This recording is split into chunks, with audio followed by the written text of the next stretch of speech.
Hello there. I've gone a little festive today, as you can see, as I think it's 2 weeks today, we're on Christmas Day. And I thought today I would just share with you three of my recommended reads really for the Christmas holidays. Christmas holidays for me personally are quite quiet affairs, like that. And it gives me a chance to sit down and just get some books that I've bought over the year, because I do buy books, and sit and read them. So these are three that I'm particularly looking forward to digging into. So the first one for me is called The Mindful Musician, and this is published by Oxford, and it's written by Vanessa Cornett.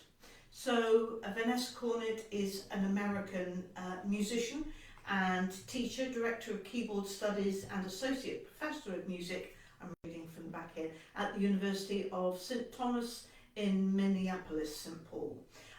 So this is all about mental skills for what she calls peak performance. And it's got some fascinating looking chapters. I haven't read it yet, so I can only give you a little overview, but I know from having dipped into it, we've got all about mindful musician, what that means, then the habits of successful performers, one of my favourite topics, looking at the whole musician, holistic teaching, the whole musician, not just this piece, but how that affects our lives really. We've got all about performance anxiety in here, mindful performance psychology, mindful breathing and awareness really, relaxation, and then also really important topic, I believe, imagery, the importance of imagery, mental preparation for peak performance. Yeah, so that's just a few of them. It's got lots on practice as well, and something she's called here Mindful Visionary. So I'm very much looking forward to dipping into this book. I won't be reading it cover to cover, but I'm sure there's lots and lots of very interesting things in there. So that's The Mindful Musician by Vanessa Cornett, my first recommended one. My second one I'm ever so excited about. It's only just arrived, literally this week, and this one is called Learn Faster, Perform Better, a musician's guide to the neuroscience of practice, and this is written by Molly Gebrian, I think that's how I pronounce it, and again it's published by Oxford University Press. I'll just bring that a little closer so you can see it. And the reason why I get so excited about this one is, neuroscience is something that I'm particularly keen on discovering more of for my own research and for my own teaching and for myself.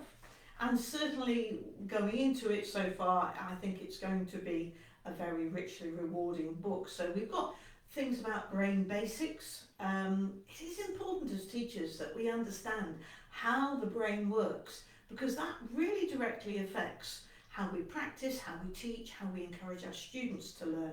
Really can change your teaching dramatically, I think. It talks about using your time well, the power of the mind. Again, it's got a chapter on mental practice, several chapters actually. And the importance of understanding the challenges that are specific to music. I mean, for example, I've got one here. This is just a little bit I've picked out already.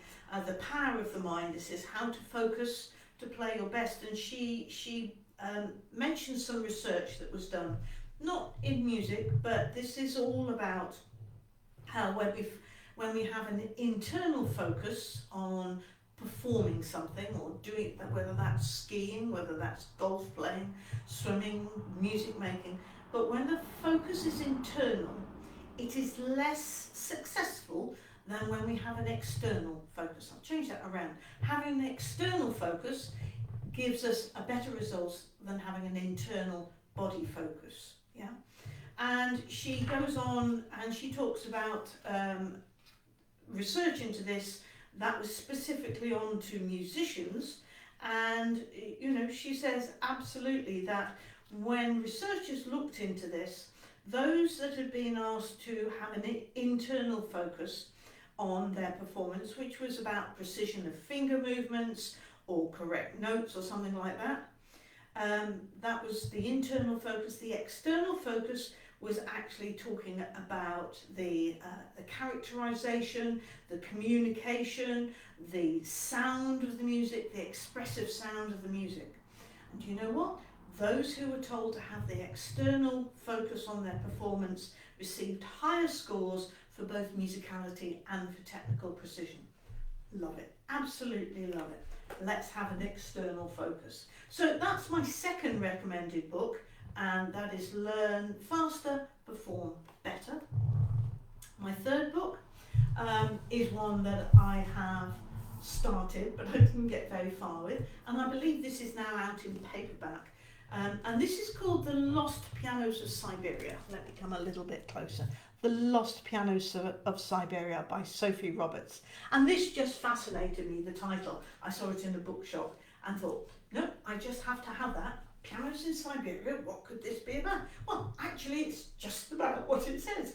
It's about pianos, many pianos, throughout the huge landmass that is Siberia, and what's happened to them. She starts with a little outline, a short outline of Russia and the piano, and actually she goes all the way back to Catherine the Great, who was really at the forefront of the start of the piano. So back in 1774, at the dawn of the piano's vogue, the Empress ordered this newfangled keyboard instrument from England, and it was a Zump piano. So absolutely fascinating. I love a bit of history, as you know, and it was Liszt. Liszt travelled really widely, and this was in the days before the railway. I discovered the other day, I was up in a little town, the original Richmond in the whole world is about 15 miles from me, and there is a hotel there, and you go up and there is a little piano and lots of photos of Liszt. I thought, why have we got Liszt here? But Liszt visited Richmond on his concert tours, going everywhere by horse and cart, and not only Richmond, but he went as well to Russia, and he travelled throughout Russia, taking his instrument with him, and really he is responsible, I think, for the popularity growing very quickly of the piano in Russia. So that's I will be reading this book. I think this looks a very readable book. I'll be sitting down in front of the fire with a nice glass of wine, I expect, on several occasions, and enjoying The Lost Pianos of Siberia by Sophie Roberts. So those are three of the books that I've chosen to read. I won't, as I said, be reading all of them, but I do like to have several books on the go. You might decide to put them on your Christmas list, or you might treat yourself to one or two of them, because it's always good. You can never guarantee people are going to buy you exactly what you want, can you? So if you've got a particular book, a special book, then do share it below, and in the meantime, happy reading, thanks for watching, and thank you jets who are just coming past right now. Alright, bye for now.